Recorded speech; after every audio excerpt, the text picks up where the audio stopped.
destruction, disease, and finance. We, the ordinary people, are, as ever, the pawns who will die or pay en masse. The news is controlled by the very same people that do not care about the cost to win.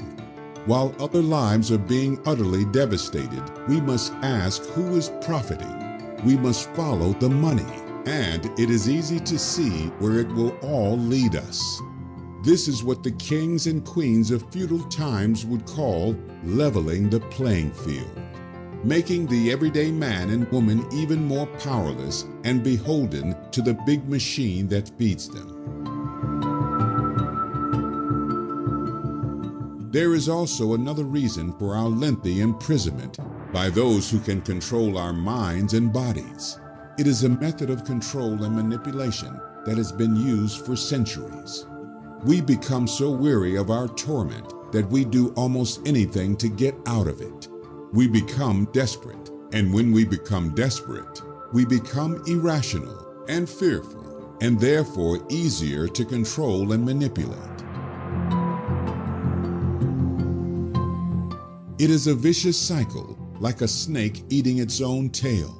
But as we are being devoured, who is the head of the snake? And be sure of this fact, second and third waves of the pandemic, if we allow them to happen by ignoring science, like we are often told to do, will further enhance this process. In the end, it will make the masses do almost anything to escape. Authoritarian leaders around the globe are seizing the opportunity to tighten their grasp over the citizens they control. Hong Kong was a free city-state and global center of trade before the pandemic. Now, Hong Kong is just another megacity in China, and each citizen of Hong Kong overnight became a citizen of the People's Republic of China and subject to constant surveillance, tracking, monitoring, and control. Where will the next authoritarian leaders seize this opportunity and turn us overnight into a fascist totalitarian state, robbing us of each and every freedom we still cling to? An article in Nature magazine, a well-respected scientific journal, states, tracking who receives vaccines is essential, but will be impossible without innovations in digital technologies. The key word here is tracking, an essential component for anyone who wishes to control the masses.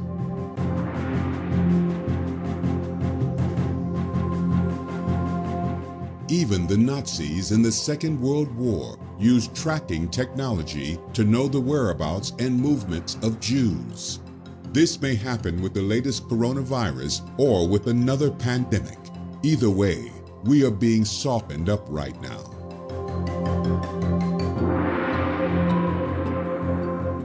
Indeed, there is talk of future pandemics on the horizon, including H1N1 flu pandemics.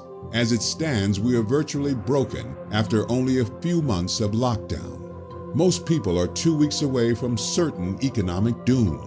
If the world stopped, the food supplies would be depleted in 3 days. Then what? For those who don't have gold, greenbacks, or warehouse of necessities, they will be living in an apocalyptic zombie film in real time. Add into this those poor souls who don't have the ability to defend themselves against looters and those that want and will take what they've got with force. The people have been compliant and listened only to the loudest voices for too long, rather than the reasoning voices of experts and scientists. And now the stage is truly set for what Edward Snowden calls the architecture of oppression, and quite possibly a financial crisis much worse than any in human history. Add into that the utter destruction of human civil liberties across the world from new, rushed Big Brother laws which have affected the entire world, and we have a small insight into what is about to come, a dark new age. Big Brother has made his move.